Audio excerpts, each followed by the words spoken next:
இன்றே டவுன்லோட் செய்து உங்கள் ஃபேவரட் ஷோக்களை என்ஜாய் பண்ணுங்க.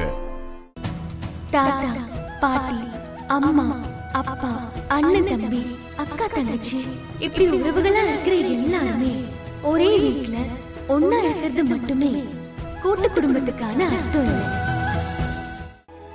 அப்படி ஒன்னா இருக்கிறவங்களோட உணர்வுகள் ஒண்ணுக்குள்ள ஒன்னா பிரிஞ்சு போயிருக்கிறது தான் கூட்டு குடும்பத்தோட பேசிக் ஐடியாலஜி. சந்தோஷமோ துக்கமோ அங்க எல்லாருக்கும் பொதுவானதா இருக்கும். போட்டி, பொறாமை இந்த மாதிரி வார்த்தைக்கு கூட்டு குடும்பத்துல அர்த்தமே கிடையாது. தவமா இருந்து கிடைக்கிற வரம் தான் கூட்டு குடும்பம். அதுக்கு ஆயுசு ரொம்ப ரொம்ப கெட்டி. தனிப்பட்ட எந்த சக்தியாலையும் அந்த கூட்டு குடும்பத்தோட எமோஷன்ஸ உடைச்சிட முடியாது. கூட்டு குடும்பமா இருக்கிற யாருக்கும் யாரையும் பிரிச்சு பார்க்கணுங்கிற புத்தி வரவே வராது.